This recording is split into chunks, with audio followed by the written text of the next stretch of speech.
বৰপেটাৰ ভেল্লাত দুই দিব্যাংগ সন্তানক লৈ অসহায় পিতৃ।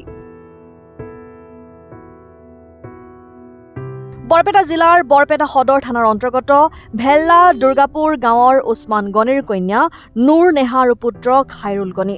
দুই সন্তান জন্মৰ পৰাই মানসিকভাৱে বাধাগ্ৰস্ত। পিতৃয়ে দিন হাজিৰা কৰি কোনোমতে জীৱন যাপন কৰি থাকোঁতে হঠাৎ এক অঘটন ঘটে। পিতৃৰো ভৰি অচল হৈ পৰিল। পৰিয়ালটো এতিয়া সম্পূৰ্ণ সহায়। পৰিয়ালৰ আটাইকেইজন সদস্যৰ চিকিৎসাৰ বাবে যথেষ্ট অৰ্থৰ প্ৰয়োজন। বিজেপিৰ সংখ্যালঘু মৰ্চাৰ উপসভাপতি তাবিবৰ ৰহমানৰ ৰূপজা দিন উপলক্ষে তেওঁ বৰপেটাৰ ভেল্লাত দুই বিকলাংগ ভাতৃ ভগ্নীৰ ওচৰত উপস্থিত হৈ আৰ্থিক সাহায্য আগবঢ়ায়। লগতে কিছু খোৱা বস্তু যোগান ধৰে। তেওঁৰ লগত সংগ দিয়ে বজালী জিলাৰ সংখ্যালঘু মৰ্চাৰ সাধাৰণ সম্পাদক অধিবক্তা নজমুল হকৰ লগতে বিশিষ্ট ব্যক্তিসকলে। পৰিয়ালৰ লোকে চৰকাৰৰ লগতে ৰাইজক অলপ সহায় কৰিবলৈ অনুৰোধ জনাইছে। আৰ্থিক সাহায্যৰ বাবে বেংক ডিটেইলছ দিয়া হৈছে। একচুৱেলি মোৰ ভাইটি ইছুফৰ এটা ফেচবুক শ্বেয়াৰ কৰিছিলে, সেই শ্বেয়াৰ কৰোঁতে মই এওঁলোকৰ এই অৱস্থাটো দেখিলোঁ। ইয়াত আহি অত্যন্ত মই মৰ্মাহত হৈছোঁ। দুখো লাগিছে যে দুগৰাকী যুৱক যুৱতী আজি যিটো সময়ত মানুহে পঢ়া শুনা কৰে, ল'ৰা ছোৱালীয়ে খেলা ধূলা কৰে, সেইখিনি সময়ত তেওঁলোকে আজি আপোনাৰ ঘৰতে বহি থাকিব লগা হৈছে। তো ইয়াৰ কাৰণে আমি সকলোৱে ব্যৱস্থা গ্ৰহণ কৰিব লাগিব, সকলোৱে আগবাঢ়ি আহিব লাগিব।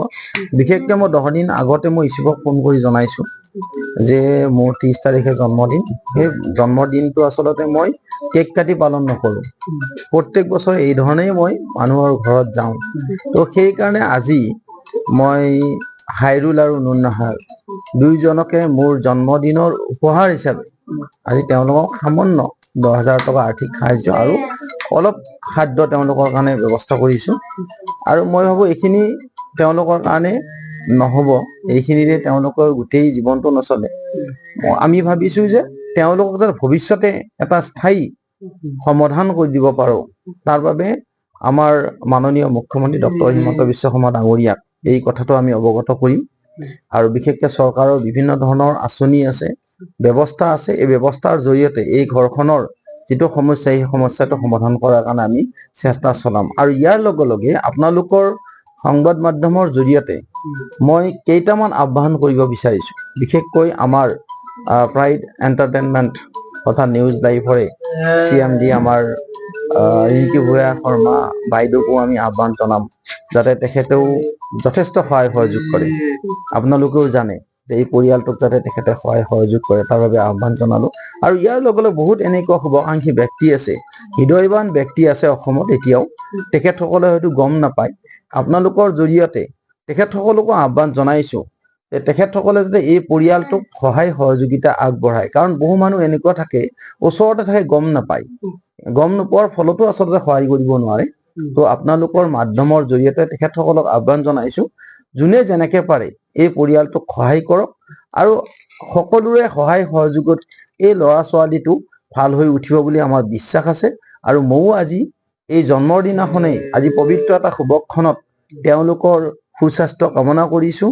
আৰু লগতে পৰৱৰ্তী সময়ত চৰকাৰৰ লগত যি ধৰণে যোগাযোগ কৰিব লাগে, এই যোগাযোগ কৰি কেনে এই পৰিয়ালটোক সকাহ দিয়াৰ এটা ব্যৱস্থা গ্ৰহণ কৰিম বুলি আপোনালোকৰ জৰিয়তে জনাইছোঁ। খুবেই ভাল লাগিছে, কাৰণ আমাৰ বিজেপিৰ ভাইচ প্ৰেচিডেণ্ট মাইনৰিটি তাবিবৰ ৰহমান ডাঙৰীয়া বিশেষ দিন জন্মদিন। জন্মদিনৰ দিনা তেওঁ নিজৰ পৰিয়ালক সময় নিদিয়ে যে আমাৰ ঘৰত আহিছে, তাৰ বাবে আমি বহুত সৌভাগ্যৱান বুলি নিজকে ভাবোঁ। আৰু মুখ্যমন্ত্ৰী ডাঙৰীয়াক এইটোৱে অনুৰোধ জনাইছোঁ যে তেওঁ অলপ ইহঁতৰ মুখৰ ফালে চাই কৰে যেন। সিহঁতৰ লগত মই বহি মই ভাবি থাকোঁ আৰু সিহঁতক চাই থাকোঁ যে আমি নিজকে এনেকৈ ভাবোঁ যে যদি আমাৰ কিবা এটা দুখ লাগে ন, আমি এনেকৈ ভাবোঁ চালা কি লাইফ জীয়াই আছোঁ। কিন্তু সিহঁত দুটাৰ ফালে চাওকচোন, মোৰ সাধাৰণ ফেচবুক পষ্ট এটাৰ বিনিময়ত যদি কোনোবাই সিহঁতক সহায় কৰে হ'লে আহক। মোৰ ফেচবুক পষ্টটোৰ দ্বাৰাই 7,400 টকা মোৰ তাতে আহিছিল, মই সিহঁতক দি দিছিলোঁ। মানুহখিনিও বহুতেই গম পোৱা নাছিল, যে গাঁৱৰ মানুহখিনিও আগবাঢ়ি আহিল, ভেল্লাৰ মানুহখিনিও আগবাঢ়ি আহিল। আজি তবিবৰ ৰহমান ডাঙৰীয়া দাদা তেওঁ আজি আহিল, তেওঁ পিংকুদাৰ ভিডিঅ'টো চাই কিনে আহিছে। তো যি নহওক, মোৰ হাজবেণ্ডক এনেকৈ কণ্টেক্ট কৰি আহিল। তেওঁৰ দৰে যাতে সকলোৱে আগবাঢ়ি আহক, সেইটোৱে কামনা কৰোঁ। চেঙাৰ পৰা ৰফিকুল হুছেইনৰ ৰিপৰ্ট, অসম টাইম।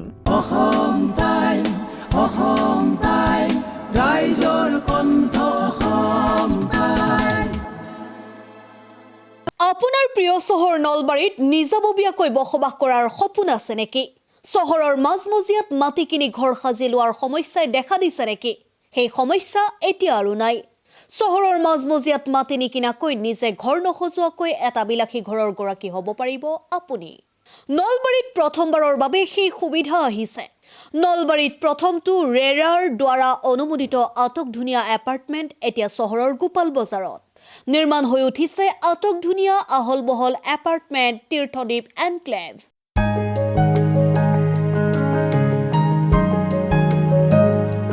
চহৰৰ গোপাল বজাৰৰ DIC পথত নিৰ্মাণ হৈ উঠিছে তীৰ্থদ্বীপ এনক্লেভ এপাৰ্টমেণ্ট। 2টা আৰু 3টা আটকধুনীয়া শুৱনি কোঠাযুক্ত সপোনৰ ঘৰ, যথোপযুক্ত গাড়ী পাৰ্কিঙৰ সুবিধা, নিৰিবিলি পৰিৱেশ, যাতায়াত আৰু যোগাযোগৰ উপযুক্ত সুবিধা। আপোনাৰ সপোনৰ ঘৰখনৰ বাবে ন্যূনতম হাৰত বুকিং চলি আছে। পলম নকৰি এতিয়াই যোগাযোগ কৰক 9706010636 আৰু 9954253864 নম্বৰত।